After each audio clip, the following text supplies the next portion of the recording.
Welcome back to another episode of Life in the Stands podcast. We have Jake and Zach. I unfortunately do not have a very big hat, but I am wearing a Penn State shirt. We're excited to talk about all the New York Six Bowls going on today. We're going to talk about the historical kind of records in those bowls too, Bender. So, SEC, Big 10, ACC, Pac-12, even though they're like the Pac-2 now. Which conference actually is better in these bowl games and who actually deserves some of these bragging rights going forward? So want to take a moment to thank everyone. Appreciate all the watchers and listeners. Remember to like and subscribe.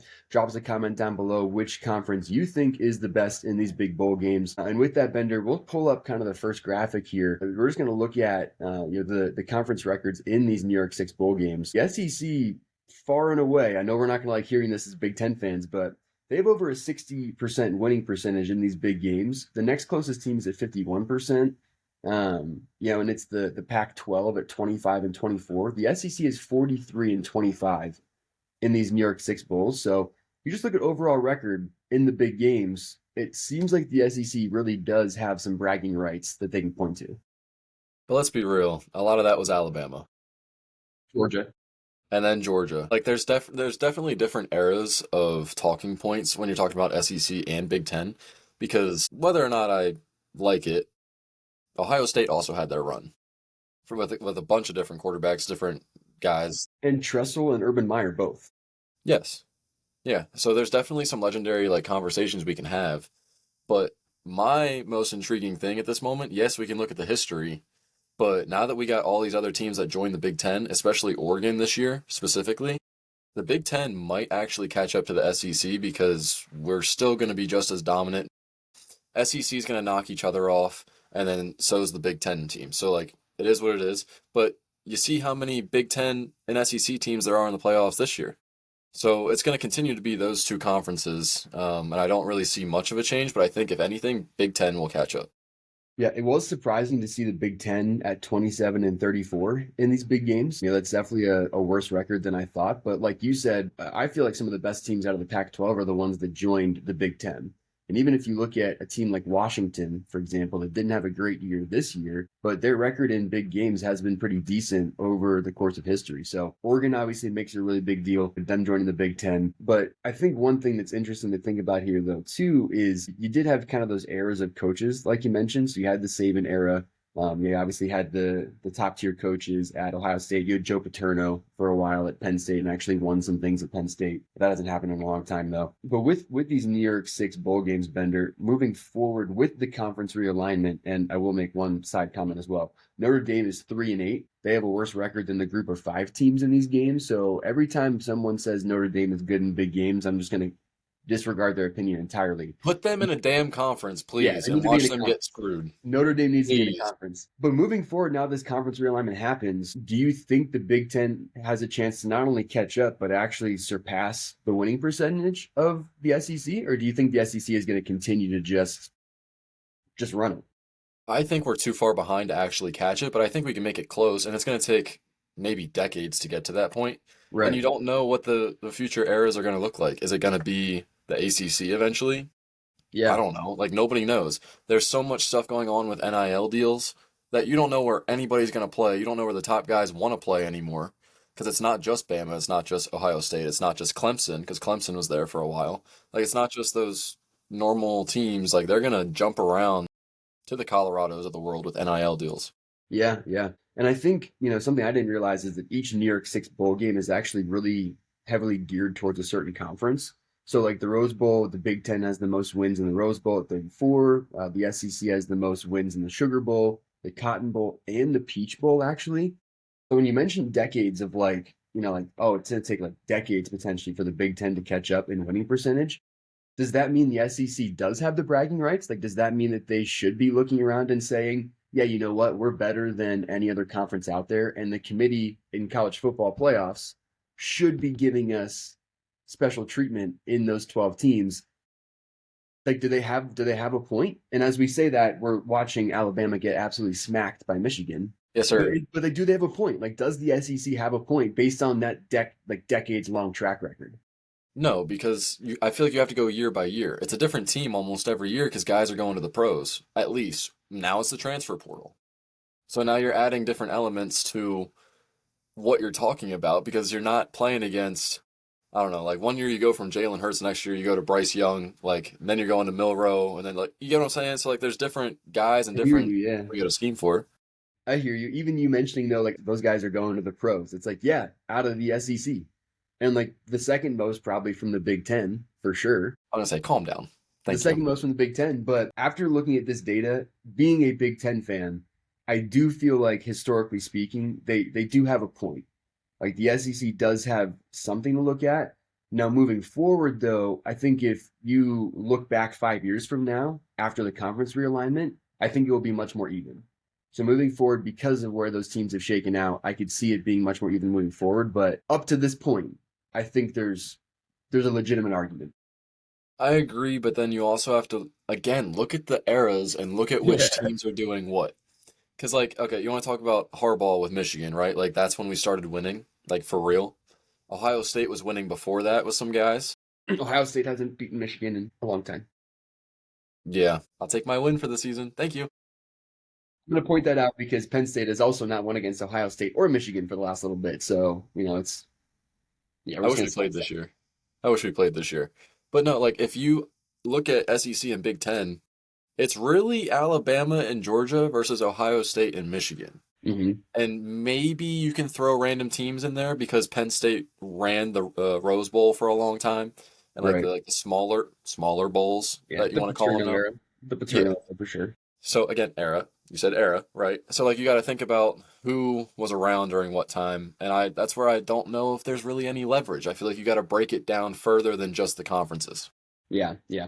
And that's fair. And I think everyone's excited to see moving forward because now you're going to have some of these group of five teams, like a Boise State, in the Fiesta Bowl. So let's move on to the conference predictions here, Bender. We do have the four playoff games coming up. Obviously, the Boise State and Penn State game is tonight, and then we have the rest of them tomorrow. So let's start. Let's start with that Fiesta Bowl. Who do you think makes it out? Who do you think makes it out? Penn State versus Boise State. We talked about this a little bit with Mr. Parsons because we talked about Penn State having the easiest path to even get like further Yeah. down the road. Penn State's going to win. Just run the freaking ball. Like Mr. Parsons said, run the ball. Now, I feel like the kryptonite for Penn State is going to be if they go down early, are they going to stay within their game plan or play out of their game plan? Because if you force them to throw the ball, you can force some mistakes, in turn putting them in the hole further and making them lose a game. So if they get off and running early, I'm not worried about Penn State losing it all. Yeah. I think what concerns me about this game is that neither one of these teams is really built to blow the other one out. Like Boise State has played a lot of close games this year, even against Oregon, and like they want to run the ball too. They want to have the control of the ball. They want to have their defense in the field as little as possible. And then when the defense is in the field, they want to create havoc. So honestly, these two teams are very similar in that way. So I saw the point spread was like 11. And I do think Penn State will pull it out. I think there is just a talent gap there still between a team like Boise State and a Big Ten team. But 11 points does seem like a lot for two teams that like to play one possession games. So I could see this being a 28-21 kind of game tonight. I think it's going to be a grinded out game. Right, 100%. Let's move on, though, to the three bowls tomorrow. So we'll start with the Peach Bowl, Texas and Arizona State. All of these games are really interesting, honestly. I want to say it's intriguing because of the Arizona State storyline, but I think they're going to get destroyed. That's how I feel. Yeah, I think it depends on Scatabo, that Arizona State running back. If he is able to have a big game against that Texas front, who really has not given up much to anyone this year. That Texas defensive line, that front seven has been unreal. There's probably going to be three or four players drafted from that front seven, if not more. If Arizona State's able to get that rolling a little bit, I could see them making a push. And I also love the way their coach Kenny Dillingham called the game last week in the or 2 weeks ago, I guess, in the Big 12 championship they played, because it was house money. Like you could tell he was taking risks, he was taking chances, they were trying stuff. So I like the way that goes, and I feel like Texas will come into this game with a lot more pressure, being the favorite. So if it's able to stay close into the second half and Dillingham continues to play with house money, I'd like to see Arizona State win, but I do agree with you. I think Texas probably just runs the table a little bit against them. Next up is the Rose Bowl. So we have Ohio State and Oregon. This is a rematch from earlier in the year. I kind of feel like Ohio State pulls this one out now because there's going to be a mental advantage coming to this game, having won their first round game and knowing that they were really close to winning that earlier game against Oregon in a hostile environment. Yeah, it's very hard to beat a team twice, too. Right. I Especially in have college. Ohio. Yeah. Yeah, I have Ohio State going to the championship game anyway because I think, again, not to take credit away from Michigan, but I think that was just kind of like a fluky loss for them. And I think everybody's kind of like downplaying them ever since that loss, which is not fair to them. Now, I will take all the Ohio State hate because that's just funny to me, sitting back and relaxing now. We Yeah. won last year. I'm chilling. We're good. But Yeah. Ohio State, I think, has enough to beat Oregon. I think they showed that last time. They just didn't capitalize.